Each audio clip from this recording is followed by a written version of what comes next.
Yeah, look, I think so much will be discussed, not necessarily tomorrow. That is the bit at Windsor. That's the pomp. But on Thursday, the meat of it will be discussed. And I think it's important to recognise that this isn't just pomp. There is a lot of meat that will be discussed on Thursday at Chequers with the Prime Minister.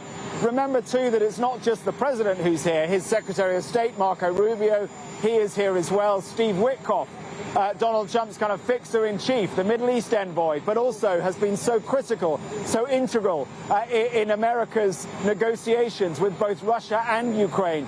He is here in London too. So alongside the principals meeting, that is Starmer and Trump, there will be very, very vital sideline meetings as well taking place between Yvette Cooper, Foreign Secretary, and Marco Rubio. She met him earlier on today when he arrived from Israel. So talks there, of course, but also with Steve Witkoff, trying gently to persuade the Americans, as I say, that they cannot abandon Europe. I mean, Yalda, it's not all that long ago that we were... The language coming out of the White House made it very clear at that point that America under Trump really was looking at effectively abandoning NATO. And yet, as is his way, quite quickly, he then came back on board because NATO demonstrated that it was spending more on its own defence, the other NATO countries, that is. And so he liked that, so he came back on board. He will like the fact, for example, that Britain is supplying jets, fast jets, to Eastern Europe. It is deploying fast jets to Eastern Europe to counter this latest threat from Russia with the drones that landed in Romania. So all that sort of stuff is clearly important to the American president, but it's not enough. I think there's always an anxiety that he could flip again the other way. And so I guess, as I said a moment ago, playing this card so soon was an effective way, so Keir Starmer and the diplomats who were advising him, so they hope, of being able to flatter the president and make him, a real friend of the United Kingdom, notwithstanding all the criticism that he and more so his vice president, J.D. Vance, have had over things like free speech. And I'm sure all that will play into the next couple of days as well. So a really vitally important visit. And of course, there will be a lot of criticism of it too. We've heard of some contributors to the show a little bit earlier on describing how they think it's not necessary to do this. It's not necessary to roll out the red carpet. It's enough to be able to have these backroom diplomatic discussions. The problem is that I would argue that it's probably not enough with Trump. He needs this flattery. It kind of is what it is. And warts and all, controversy and all, Starmer's government has made a judgment, and we will discover whether that judgment's right, but has made a judgment that this is the sort of thing that is required. Yeah, absolutely, Mark, especially with an unpredictable US president like Donald Trump. Welcome to our viewers. It's just gone 9 o'clock. You're watching The World with me, Yalda Hakim. And you're watching those live images from Stansted Airport, where Donald Trump is expected to arrive any minute now for his, as we've been saying, second state visit to the UK. The US president will spend 2 days in the country and will meet with the King, the Prince and Princess of Wales and the Prime Minister.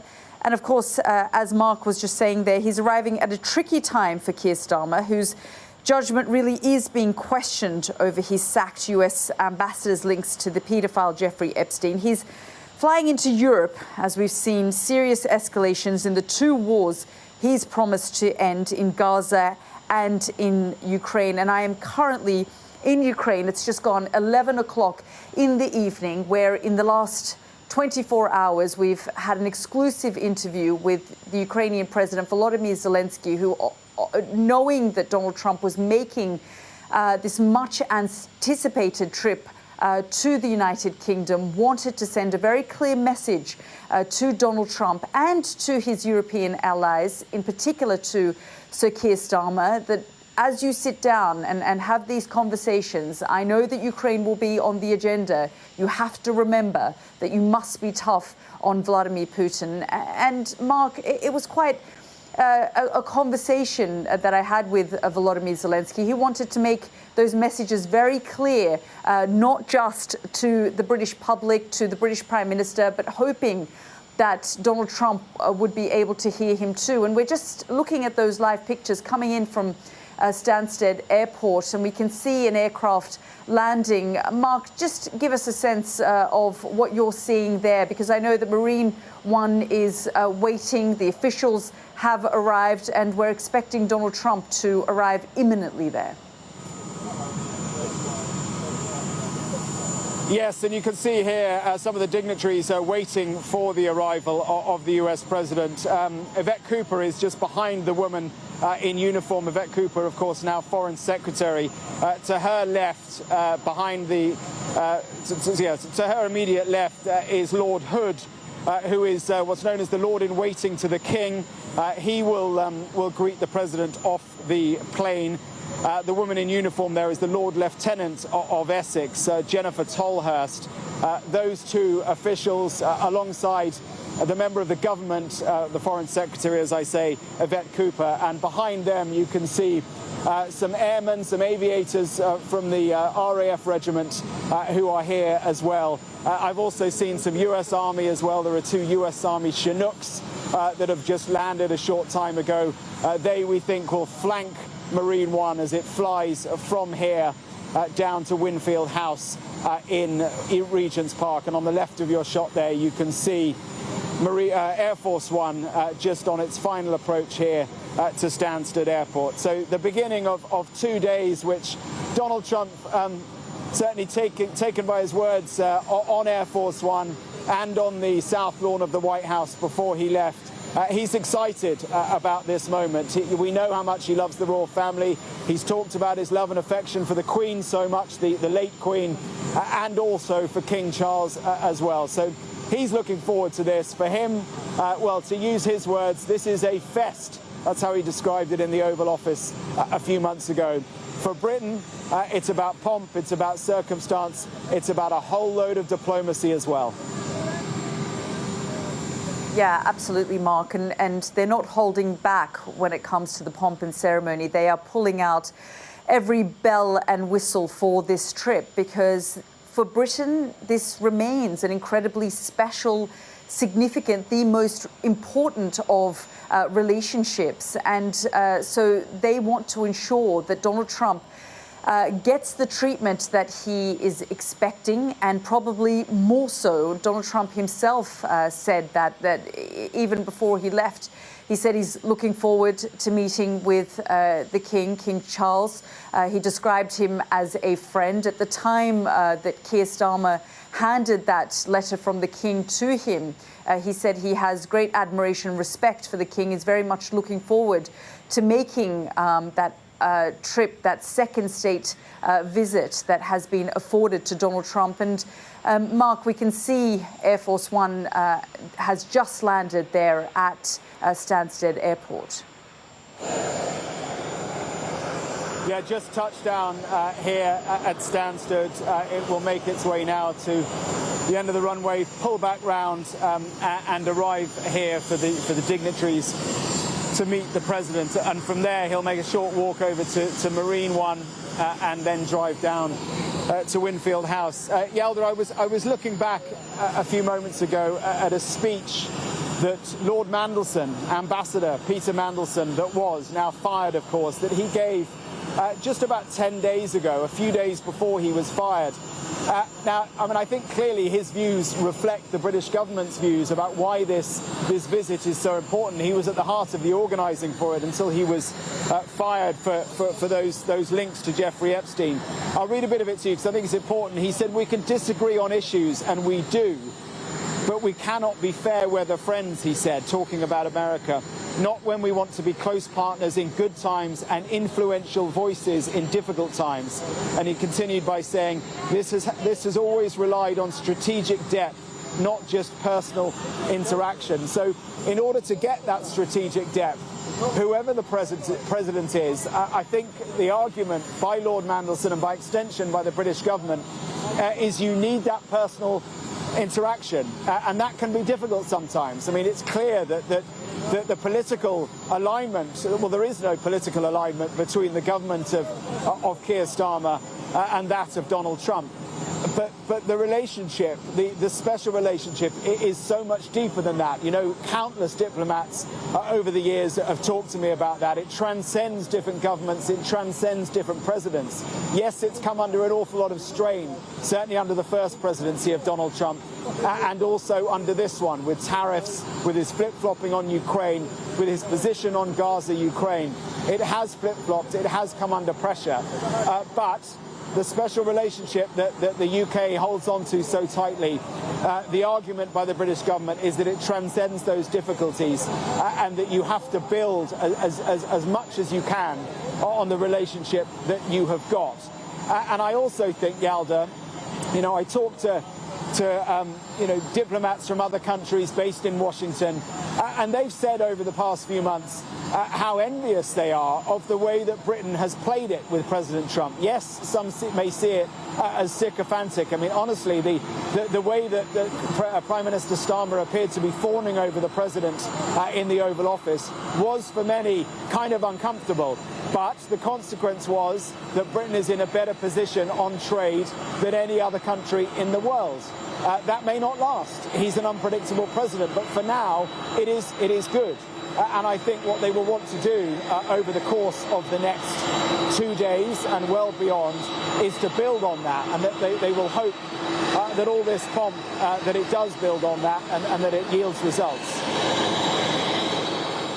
Yeah, Mark, certainly we saw a roll call of global leaders making their way to Donald Trump after his inauguration to try and woo him. There were all sorts of things that people were suggesting, diplomats were suggesting. And as you say, many were envious of the way in which Sir Keir Starmer was able to manage this relationship. And he did have that Trump card, that knowing that Donald Trump has so much admiration for the royal family, he is going to ensure that, just like top diplomats, they are going to be pulled out and for this 2-day state visit used to really woo Donald Trump and show him the kind of pomp and ceremony that he is expecting out of this trip. And it is going to be, Mark, an incredibly jam-packed itinerary. As you say, he's going to be making his way to the US ambassador's residence in central London. After he gets off Air Force One, he's going to be whisked away on Marine One. But from that point onwards, tomorrow morning, he's going to have an incredibly busy schedule. Yeah, look, if you're a member of the public and you want to get a sight of Donald Trump in the flesh, good luck to you, because I don't think many people will. He could, of course, drive from here in Essex down to the ambassador's residence at Winfield House. He's not going to. That is in part because of security. He will instead, as we've been saying, fly down there on Marine One. Tomorrow he will fly from Winfield House to the outskirts of West London to Windsor, where that event will take place. He will stay tomorrow night in Windsor, and then once again he will fly from there up to Chequers in Buckinghamshire for the meat of the visit and the meeting with Prime Minister Keir Starmer. I have to say, Yalda, I'm standing about 100 foot now from Air Force One. It's quite an awesome sight to be so close to this hulk of a plane, such an iconic aircraft as it arrives here in the UK for what is, you know, a huge, and as Trump has said so many times, unprecedented second state visit. The door's just opening there on Air Force One. The steps will shortly be moved into position, and then in a few moments I'm sure we'll see the US President disembarking, and from the back steps the rest of the passengers, the crew, the travelling media, all disembarking now from the back of the aircraft as well. The steps just being moved into position now. This is a massive security feat, Yalda, and it's been upped even more, I think, after the death, the murder, the assassination of Charlie Kirk over the course of the last week in the United States. Clearly, the president himself, the two assassination attempts against the US president.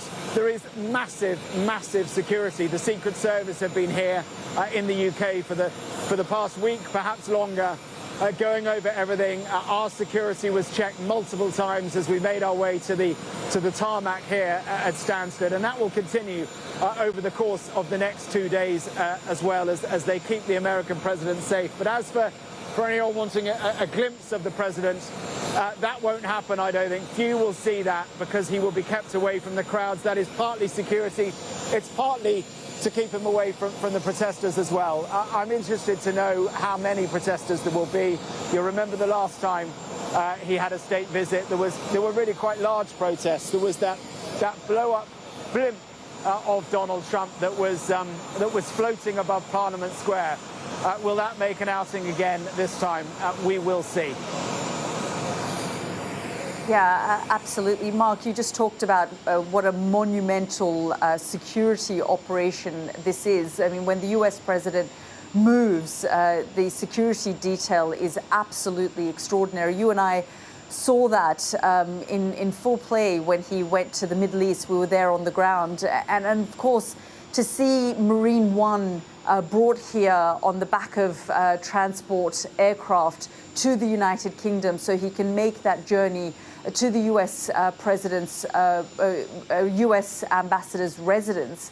Just the task, the number of people involved in ensuring that the US president is safe. But he's just landed at Stansted Airport now. The stairs, as you say, have been put in place, and any minute now we are expecting the US President Donald Trump alongside the First Lady Melania and a number of members of his cabinet who are here with him as part of what he's described as an unprecedented second state visit, which was a letter sent to him in the hands of Sir Keir Starmer many months ago, and the culmination of all of that we can now see as he has touched down, Air Force One touchdown at Stansted Airport, and the dignitaries there getting ready to greet Donald Trump.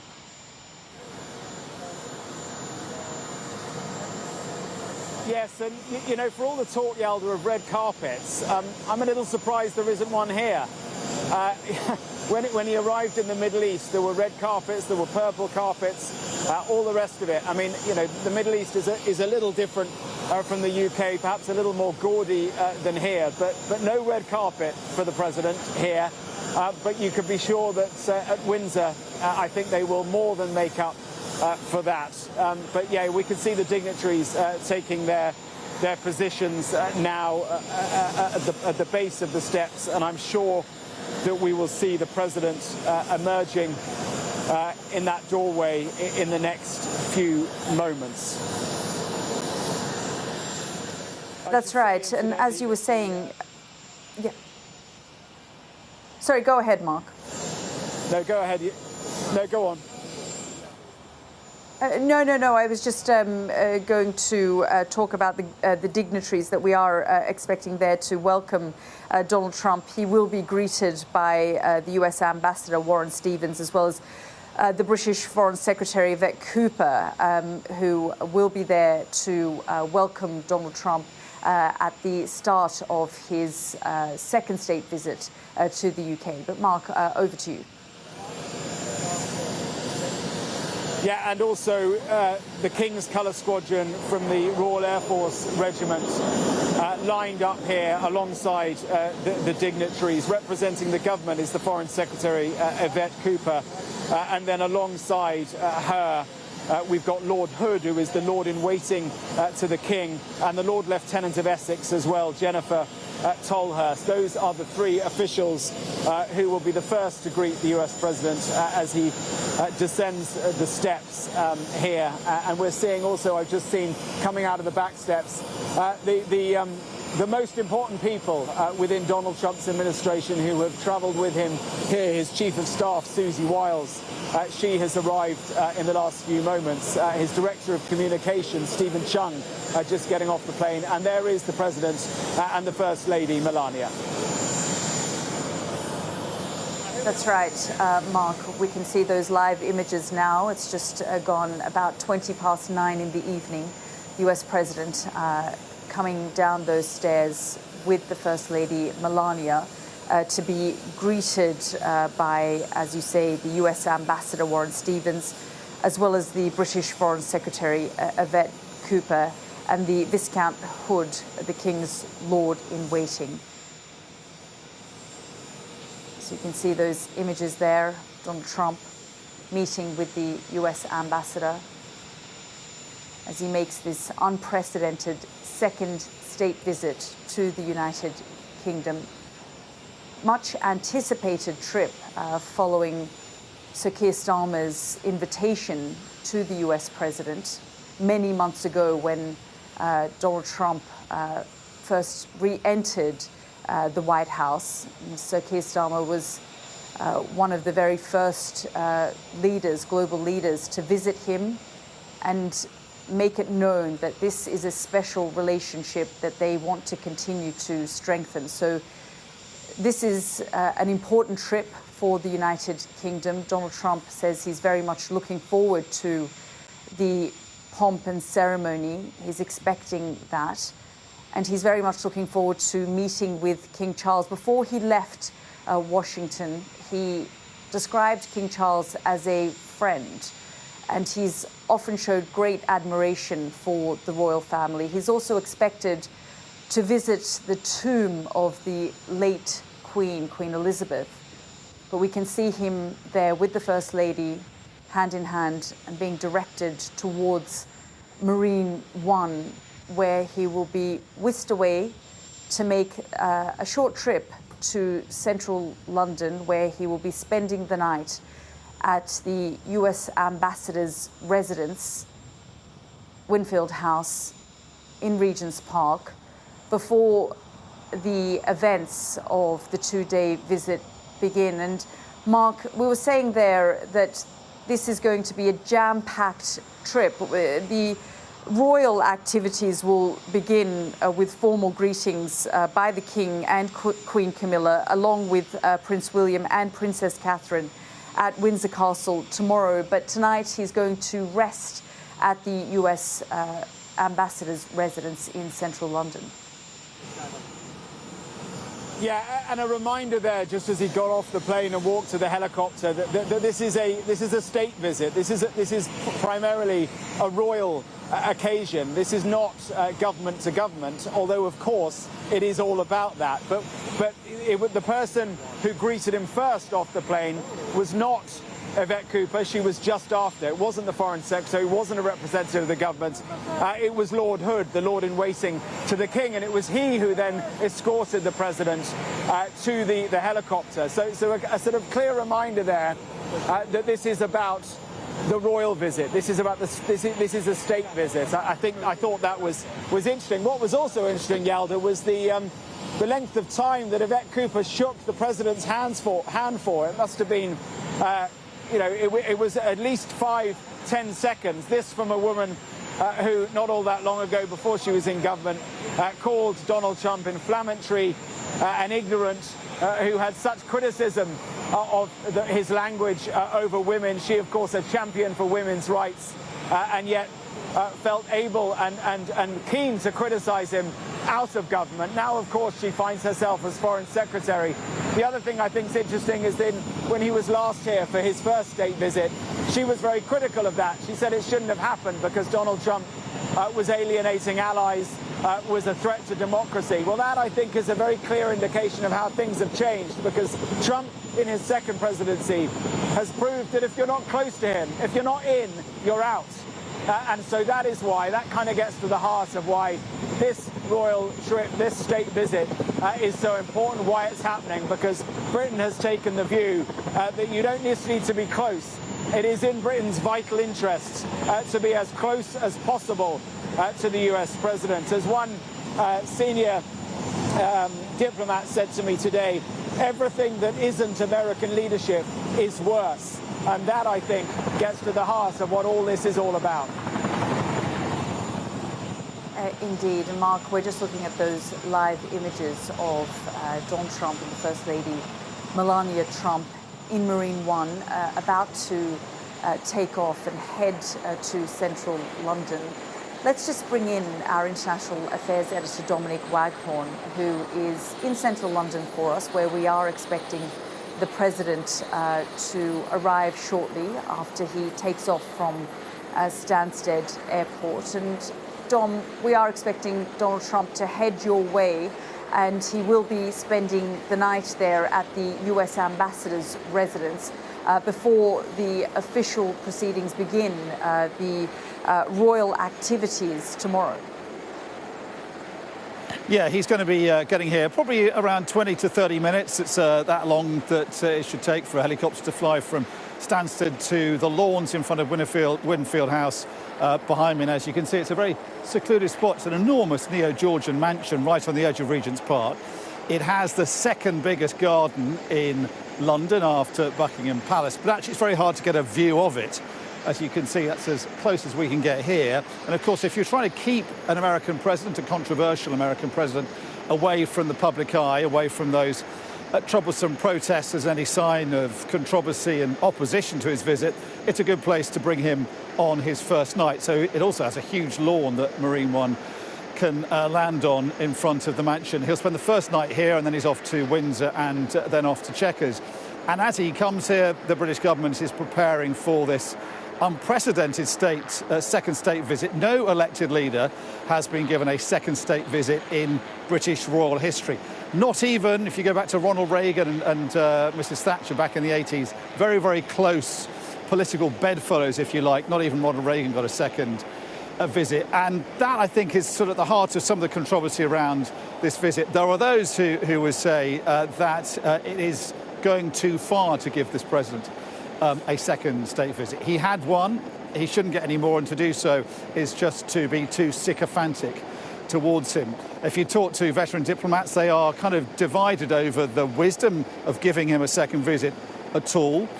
Some of them saying it's a bit of a gamble, possibly even squandering the kind of royal pageantry and kind of assets that the UK has, because in the wake of his appointment and his inauguration, a whole parade of world leaders have gone through the Oval Office through the court of King Donald. He really runs the White House like a kind of medieval court, arguably, and they have paid tribute. But none of them have really had what Keir Starmer had at his disposal as he produced that letter from the King. He flourished it and handed it over to President Trump, because no other European country, at least, has the kind of royal pageantry and pomp and circumstance that Britain can summon up and can muster. And obviously that's something that appeals very much to an Anglophile and someone who likes to be at the centre of attention and likes all the pomp and circumstance here, someone like Donald Trump. So that's appealed to him. But there are those, as I say, who feel that he should not have been offered this, not at least until he had shown he is worthy of it. And I think that was also the concern amongst many diplomats that I've spoken to, that he should have been offered this later on in the presidency, something he could work towards when he showed that he was worthy of it. And I think some felt that it was squandered a little too early. But I think, part of the problem here, part of the reason this is a gamble, Yalda, is also the fact that this is a capricious, unpredictable president. Even if he likes what happens here, and if we expect he will revel in it, even if it leads to more concessions in terms of trading deals with the UK that gives the UK preferential treatment compared to the Europeans, there's no guarantee he's going to stand by his words. He's ripped up trading deals with Mexico and Canada. He's not stood by allies like Qatar, that was attacked by Israel, despite Donald Trump giving such full-throated support to Qatar and his Gulf tour. And there's no guarantee that Donald Trump will stand by whatever agreements he makes here. So it is a controversial visit for all those reasons, but also because he is a deeply unpopular president in the UK. Over the summer, one opinion poll said only 16% of British people actually like President Trump. So, he is unpopular, and that's one reason also he's been kept away from the public eye, as Mark was saying there. If you want to catch a glimpse of President Trump, you're not going to have any chance, really, if you're coming here outside Winfield House or going to Windsor Castle. He's been kept behind the gardens, the shrubs around Winfield House. He's been kept behind the walls around Windsor Castle. And Chequers is a very easy place as well to keep protesters away from. A controversial visit and a gamble, no doubt, but one this government believes is essential in terms of shoring up a special relationship that they believe is about a lot more than just one man however controversial he is. Yeah, Dom, we're just looking at live shots of Stansted Airport, and those two helicopters have taken off. Marine One is heading in your direction. As you say, it probably will take about 30 minutes or so before Donald Trump's chopper lands on the lawn there at the US ambassador's residence. And when that happens, we will be coming back to you live. But for now, Dom, thanks so much. And let me bring in our correspondent, Rhiannon Mills, who joins us live from Windsor. And Rhiannon, the royal activity really will begin tomorrow, where, of course, in Windsor, there will be a state banquet as well. And no doubt Donald Trump is really looking forward to that. Oh, there's no doubt about it. He's not stopped talking about it, has he, since he was offered that invitation back in February. Back in April, I think we all chuckled a little bit when he described it as being a second fest. I suspect there were some people in the Foreign Office and the Palace who maybe spat their tea out at that description. They probably never had it described in that way before, but he is not wrong. They are rolling out every bit of red carpet and bell and whistle they can possibly find when it comes to making sure that Donald Trump comes to the UK and leaves the UK at the end of the week with only positive thoughts towards us. The Ministry of Defence definitely have not been coy about their description of what we're going to see tomorrow. They've already said it is the largest military ceremonial welcome for a state visit to the UK in living memory. So that is quite something to say, especially when you think we saw President Macron being wined and dined just a couple of months ago, again here in the spectacular setting of Windsor. The things that people are going to have to watch out for tomorrow, a fly past between UK and US military. That has never happened before. We're going to have the largest guard of honour ever at a state visit. Donald Trump isn't just getting some military ceremonial first thing as he arrives, he's getting another bit with a beating retreat ceremony happening later. And also a US military band is also going to be involved in those proceedings. That is the first time that has ever happened. And I think that is what is so fascinating about these state visits. Yes, they are a huge spectacle. The optics of it are wonderful. But it's what it says about our relationship with the United States. And I was told by diplomats who were around in 2019 and 2018 when Donald Trump came over before, that one of the things they really wanted to impress on him was the importance of our military and defence ties. So when we see thousands of soldiers and horses on parade yesterday, that is ultimately what they're hoping to underpin for Donald Trump. Of course, that messaging will be eased along by the fact that he will meet up with two familiar faces, with King Charles and Prince William, already building up their own relationships with the president.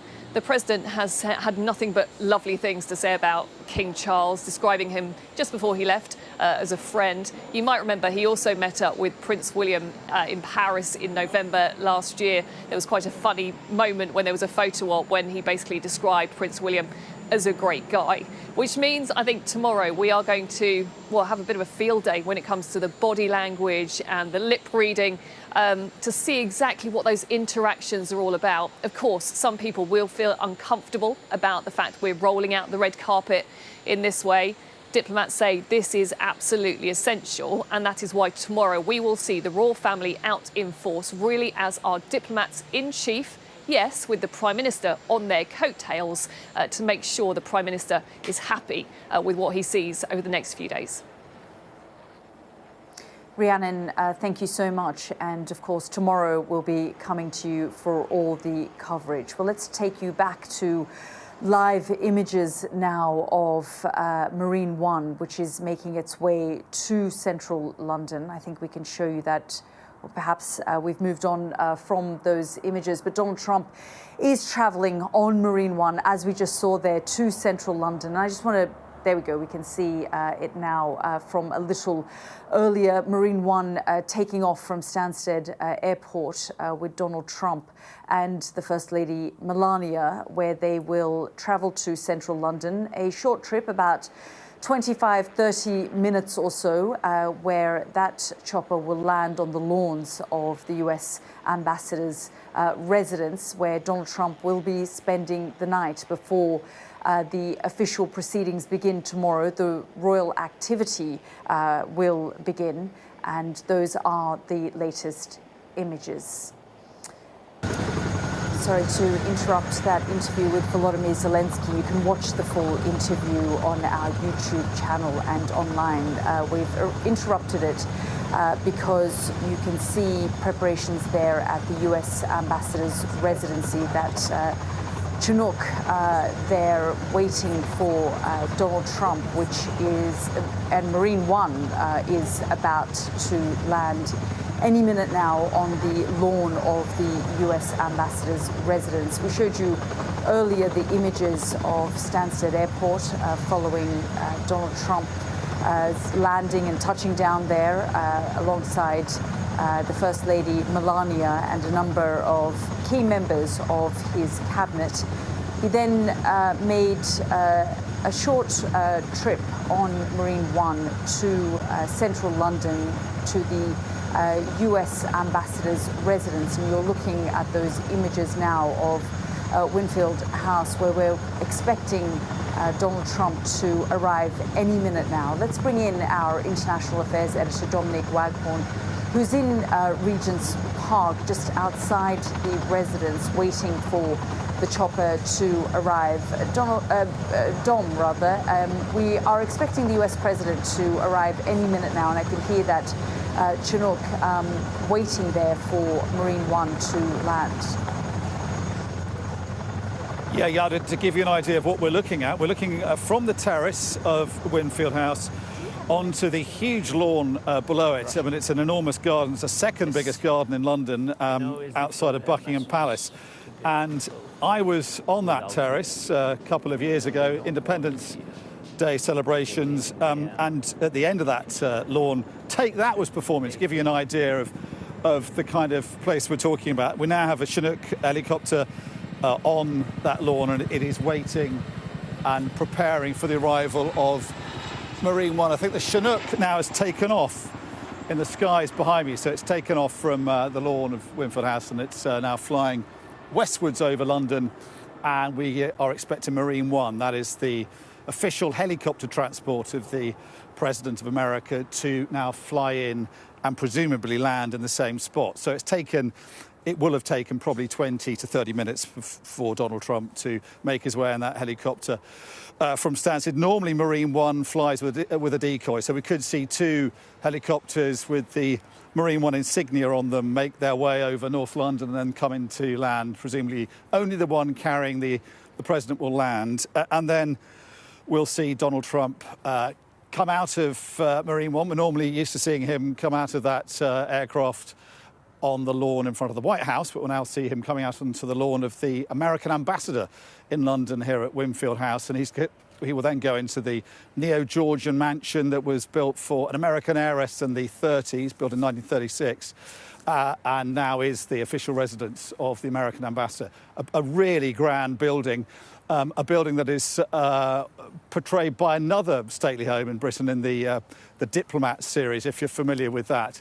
And he will be welcomed into that and spend the night there, before then going on to Windsor Castle the next day for a day of pomp and circumstance and ceremony, and then on Thursday going to Chequers, the Prime Minister's country retreat, where he will get down to the nitty-gritty of the visit, discussing trade and other important matters of geopolitics with his host, Keir Starmer. Yeah, Dom, as you say, a jam-packed agenda, and we're waiting for the US President Donald Trump to arrive there in central London after he boarded Marine One with the First Lady, and he will be, as you say, spending the night there at the US Ambassador's residence. But just shortly before landing, he spoke to reporters on Air Force One about how much he's looking forward to this trip. Let's just have a listen. And I think it's going to be a very big thing over there. Hello, Brian. I told him yesterday we took down the tent. Yeah. That tent's been up for 3 years. I didn't know that. Oh, wow. Since 1978. Since 1970? Well, you should have told me sooner. I would have taken it down. But we got it down after you said in 24 hours it was down. And they had a lot of permits, but they weren't current. So we got it down. Enjoy yourselves, right? You're going to have some great pictures today. You're going to have the best pictures done. It's going to be a beautiful event. Everyone's looking forward to it. I would just relax and have a good time.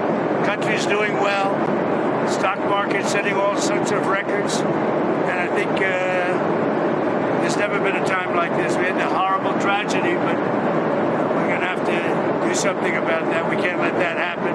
So I'll be going to the service on Sunday. We're coming back, and then we're going, and I guess a lot of you are coming out with us. Okay? So enjoy yourselves, okay? It's great to have you. Thank you. Thank you. Thank you. Thank you. We were listening there to the US President Donald Trump on board Air Force One, speaking to reporters. He told the reporters to enjoy themselves, and he's very much looking forward to this trip. He said, we're going to relax and have fun. It was quite noisy on board the aircraft, but you can just see there Marine One flying into central London, a short trip, about 25 minutes, 30 minutes or so, to the US ambassador's residence with the First Lady, and they'll spend the evening at the US ambassador's residence in central London. Let's bring back our Dominic Waghorn, who's standing by in Regent's Park waiting for Donald Trump and the First Lady to arrive. And Dom, you said there that the Chinook had left the residence, and we are we're seeing now Marine One preparing to land. Yeah, we look at these pictures, live pictures, which are historic pictures. This is the first time that an elected leader has been invited back to the UK for a royal state visit, and Donald Trump is now enjoying the moment as he flies into the British capital ahead of 3 days of unprecedented pomp and ceremony and royal pageantry for this event that no other elected leader has ever enjoyed before. Marine One now coming in to land on the vast lawn that rolls out in front of the mansion of the American ambassador to the Court of St James. Winfield House is their mansion, and it has this huge lawn that is covered often in revellers, particularly on Independence Day celebrations. And last time I was on that lawn, Take That were playing a couple of years ago at one of those celebrations. Well, it's now got the American president coming in to land on Marine One, that familiar green liveried helicopter that we so often see the American president stepping out of as he returns from trips to the ellipse lawn in front of the White House. Well, he's now coming and has now just landed directly outside the residence of his ambassador in London, and a number of other aircraft flying around me, Yalda. Couldn't identify what those helicopters are or what they're doing exactly, but we do know that Marine One flies normally with a decoy, and another Marine One look-alike helicopter is coming into land, so can't say for sure that the American president was in the first one or the second one, but one of those aircraft he is coming into land, as I say, for at the beginning of an unprecedented second state visit here in the British capital. He will now spend the night, once he steps out of that, alights from that helicopter, and he will spend the night in the company of the American ambassador in London. He can relax after his trip across the Atlantic, and listening into what he was saying on the flight on Air Force One, that's the jumbo jet that he flew in to get here. He's focusing on the fun, isn't he? He's telling his journalists travelling with him to enjoy this. And clearly for him, this is going to be 3 days, much more about the enjoyment of the pageantry and the kind of welcome that the British are going to lay on. And only the British can really lay on like this. As Mark Stone was saying earlier, other European governments and diplomats are envious of the kind of welcome we can give the American president. It's going to be an unprecedented 3 days of pageantry. And he was telling his travelling partners on Air Force One, enjoy it. And I think, as he said, as he left the White House to get on board Marine One to go to Joint Force Base Andrews, beginning his journey, he said primarily this visit is about all that. It's about seeing the King, someone he referred to as an elegant gentleman, someone he says he has a close relationship with, much more than about the geopolitics of the visit, which is what his hosts, I think, particularly Sir Keir Starmer, are hoping to focus on at the end of these 3 days. Certainly that's their hope and their ambition. But for the president sitting there inside Marine One, this is much more about, I think, enjoying the welcome he's going to get and just enjoying the fact that he's the only elected leader ever to have been given this honour.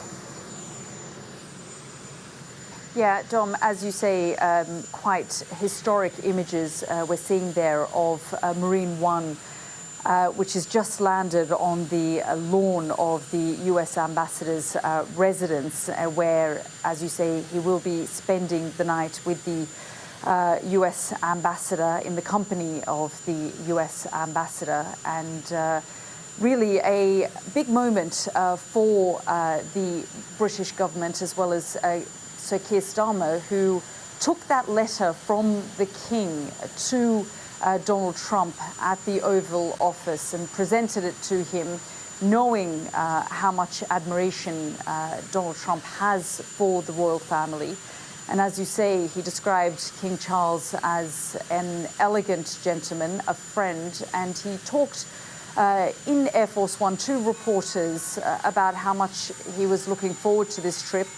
He told them to enjoy themselves, that he is looking forward to having a good time and being relaxed and having fun. But this will be a jam-packed itinerary for him.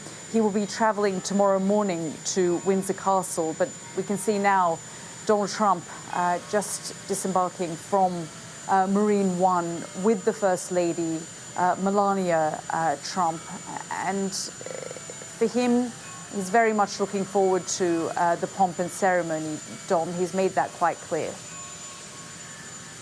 He has, yeah, and we could just hear the engines, I think, of Marine One sort of winding down through the trees from our position outside the grounds of Winfield House. He's been greeted there by the American ambassador and spouse, and they will be welcomed to this stately home.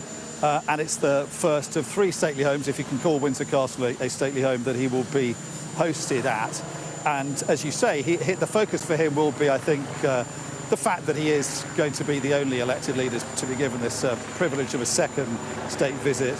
He's someone who is an Anglophile. He describes himself as an Anglophile because of his family connections. And he's also somebody who really enjoys being at the centre of attention. He craves that kind of attention. And he enjoys pageantry. He enjoys, he's a royal fan. He's a fan not just of King Charles, who he describes as a good, close friend and an elegant gentleman, as you say, but also the whole idea of monarchy. You know, there are those who would say he actually prefers the idea of monarchy because of his penchant for strong men, for autocracy, for even authoritarian governments. He seems to have great flight. Our fantastic ambassador, we appreciate the job he's doing. He's done really well, really well. The relationships are great, and he's been outstanding. So I want to thank him for welcoming us.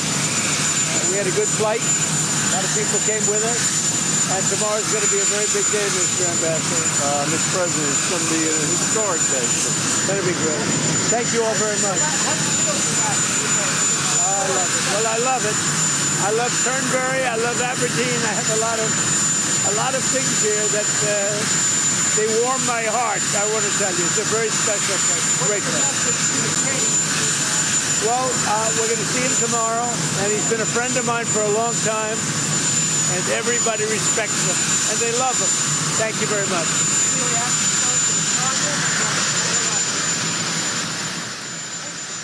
It's just coming up to 10 o'clock. We're on these live pictures of Donald Trump as he begins his second unprecedented state visit to the UK. He's landed there at Winfield House, the US ambassador's residence in London in Regent's Park. Our international affairs editor, Dominic Waghorn, is there. And Dominic, you saw him as he touched down. Yes, he came in on board Marine One. That's the helicopter that always carries the President of America. And for those who sort of baffled as to how we saw that take off from the White House and then arrive here, well, there are a number of them, and they are flown around the world in these massive transporter planes that arrive and precede the visits of the US President wherever he goes, and there are normally 2 of them. So I think there were 2 Marine Ones, a decoy and the one that carried the President and the First Lady from Stansted Airport down here to Winfield House, the official residence of the American ambassador in London. A very grand neo-Georgian mansion on the edge of Regent's Park. Ideal if you want to have enough space to land a big helicopter, but also ideal if you want to keep the President away from prying eyes and from protests, because the grounds are so big, you know, it's very hard, would be very hard for protesters to get anywhere near being heard, and there's a huge number of trees and shrubs surrounding it. So it's an ideal spot to bring the President here for what is a controversial visit. And as he was flying down on the battlements of Windsor Castle, a video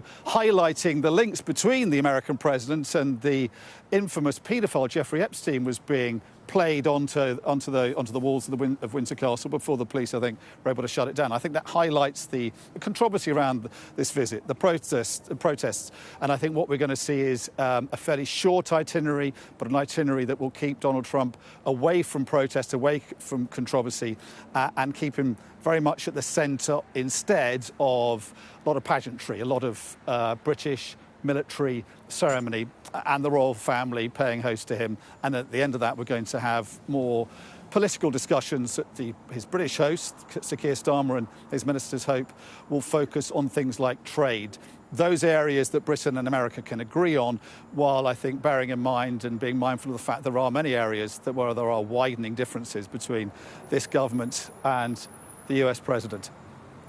OK, Dominic, for the moment, thank you. Well, Donald Trump's second state visit as US president has begun, as we've been hearing, and it promised to be quite the 48 hours of pageantry and politics. Mr. Trump was upbeat as he left Washington, praising both the King and Sir Keir Starmer. For the Prime Minister, the stakes are high. He wants to talk about trade deals and boosting support for Ukraine. We'll have more on that in a moment. But let's cross now to Mark Stone, who also witnessed Donald Trump touching down on UK soil. Mark. Yeah, good evening, Gillian. We've just seen his plane land here at Stansted Airport. Quite an extraordinary sight, as Don was saying, seeing it land here, the aircraft, the helicopters, all of that brought over. You know, he's got controversial, he's divisive, he's loved and he's loathed. And over the course of the next 2 days, he will be here at His Majesty's pleasure for this unprecedented second state visit. A state visit, yes, but much more than that. Touchdown for Air Force One and an historic second state visit to the UK for President Donald Trump. A smile and a spring in his step, maybe, because he's been looking forward to this. On the tarmac, protocol dictates it's the Foreign Secretary to greet him, Yvette Cooper, in the job just a couple of weeks, and hoping no one remembers her visceral criticism of the president in the past. He is the man she called a threat to democracy in 2019, abandoning allies, she said, a misogynist. He may still be that to many, but now, unlike then, he holds the cards and he calls the shots. And so that's what this second state visit is all about. It is an acceptance from the UK that it's not just important to be close to America. The British government's position is that it's vital to be close to Trump's America. It is in their national interest for trade, for security and for foreign policy. Before leaving, a clear indication of how much he's relishing this moment, how fond he is of the British pomp ahead. My relationship is very good with the UK, and Charles, as you know, who's now king, is my friend. And it's the first time this has ever happened where somebody was honored twice, so it's a great honor. And this one's at Windsor. They've never used Windsor Castle for this before. They used Buckingham Palace. And a hint, too, of the reward for the UK. They're also on trade. They want to see if they can refine the trade deal a little bit. We made a deal, and it's a great deal. And I'm into helping them. Primarily, it's to be with Prince Charles and Camilla. They're friends of mine for a long time, long before he was king. And it's an honor to have him as king. And, you know, I think he represents the country so well. I've watched. He's such an elegant gentleman, and he represents the country so well. The British charm offensive began in February. This is unprecedented, and I think that just symbolises the strength of the relationship between us. Starmer ignored the critics And it paid off, a trade deal of sorts. Certainly the UK was put in a better position than most, if not all other countries globally. The relationship that we have is fantastic because I like them. That's why. That's their ultimate protection. It was, of course, the now fired ambassador, Peter Mandelson, who got that deal, the reward of appointing him before the risk did it for him. Peter Mandelson actually did broker a real relationship with MAGA. I mean, it was an incredible act of shape-shifting, but he did it. Lord Maurice Glassman knows Trump well, a Labour peer close to Team Trump, a rare thing. It's hard to overestimate the extent to which he sees himself as a king. I mean, this is real. I mean, very, very real. So it's a huge change, this administration, from the republic to a monarchy. I mean, it's that big. I compare Trump to Julius Caesar or Napoleon, who did that change. Dump Trump, dump Trump, dump Trump. For now, the protests don't match those from the last state visit. Not close. He's a friend of a paedophile. He's a convicted felon. I don't think a man like that should be in this country with all this pomp and ceremony laid on for him. That paedophile is Jeffrey Epstein, and he is the jeopardy here. Mandelson's friendship with him is a threat to Starmer now. Trump can't shake his historic association with Epstein, and then by association through his brother, the king is linked too. Of course, the other gamble is that this is a president who changes his mind, shifts position. The next few days are Britain's attempt to prevent that, to cement the special relationship. Mark Stone, Sky News in Stansted. Let's return now to Donald Trump's arrival in the UK for his unprecedented second state visit as US president. It's prompted a huge operation in Windsor, where Mr. Trump will be welcomed. Sky's Rhiannon Mills has been taking a look at the final preparations there and has this report. It is the fairy tale setting for the ultimate state visit, but even this fortress has needed a little extra for welcoming the UK's controversial friend. Of all of the big royal events, this feels like it is on another level. Not just what we're doing to make sure that the president stays safe, but also to avoid him seeing anything that might upset him, such as those protests. After all, this is a man who regularly changes his mind, and this week is all about making sure he leaves feeling only positive thoughts towards the United Kingdom. And that's why everything about this state visit is meant to be bigger and better. Thousands of soldiers and horses on parade, with more pageantry than we've seen for any other world leader, a symbol of our vital military ties. We're putting as much as we can into this as well. There's a few other extra things thrown in there with a beating retreat. It's a big part of what we do is we are part of the sort of PLC of the country. And it's really important that we put the best foot forward as we can to show off our nation in the best light that we can. So it's a lot of pressure, but an enormous privilege. Especially with President Trump coming over, it's one of our greatest allies. I think it's only right that we show a good welcome to the country. It will be helped by the fact that already the president has developed his own special relationship with both King Charles. He's a beautiful man, a wonderful man, and we appreciate it. I've known him, gotten to know him very well, actually. And Prince William. He's a good man, this one.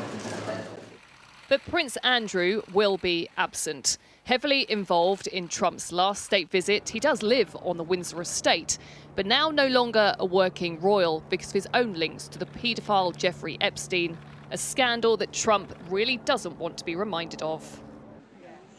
But one that has ramped up the interest in this state visit even further. The stage now set for the overnight stay that Donald Trump has always dreamt of. And the royal family know, for a man who is obsessed with the monarchy, it's again up to them to fly the flag. And Rhiannon Mills joins us now from Windsor. And Rhiannon, we know that the president is super chuffed to be having this second unprecedented state visit. And he's even said that he's been upgraded because Windsor is the ultimate and Buckingham Palace was his last venue. Yeah, he was falling over himself again, wasn't he, to praise the King, to talk about how special it's going to be having it here at Windsor. We had President Macron have a state visit here, and it certainly does look spectacular. Of course, though, it's controversial. There are many who say we shouldn't be rolling out the red carpet in this way. However, I think Donald Trump is going to get literally every bit of red carpet that we can possibly find tomorrow. We're being told, they're not being shy about it, he is going to get the largest ceremonial welcome we've seen for a state visit in living memory. So it is going to be quite spectacular. However, the setting of the castle cannot completely erase the rest of the backdrop to this state visit. And we saw a glimpse of that earlier when we saw some pictures being projected against the castle, which were again a reminder of the Jeffrey Epstein scandal and how much that has been overshadowing the run-up to this trip. Interestingly, someone very close to the planning around this trip did say to me, well, at least it shows we're not entirely shutting down free speech, which of course has been a criticism from America in recent months. But also, what does it mean for the royal family? Will it rattle them at all? Well, the answer is no. We will still see them out in force tomorrow as our diplomats-in-chief. They have been in this position many times before. Thank you. Let's go live now to my colleague Yalda Hakim, who's in Kiev, where President Zelensky has given her a message for President Trump and Sir Keir Starmer about Ukraine's war with Russia. Yalda. Gillian, thank you. Yes, as you say, in an exclusive interview, the Ukrainian leader told me that Donald Trump has the power to make Vladimir Putin afraid of him, and he urged Sir Keir Starmer to push the US president for a written agreement to guarantee Ukraine's security when they meet this week during the state visit. Just take a listen to some of that conversation. Mr. President, Donald Trump is coming to the UK for a second state visit. What message do you have to him? I very much hope that Prime Minister Starmer will be able to have a very specific discussion on the security guarantees of the United States for Ukraine. And before we end the war, I really want to have all the agreements in place. I want to have a document that is supported by the US and all European partners. This is very important. This is a very motivating thing for a Ukrainian military, so that they realize we will end the war and we will be protected. And to make this happen, we need a clear position of the President Trump.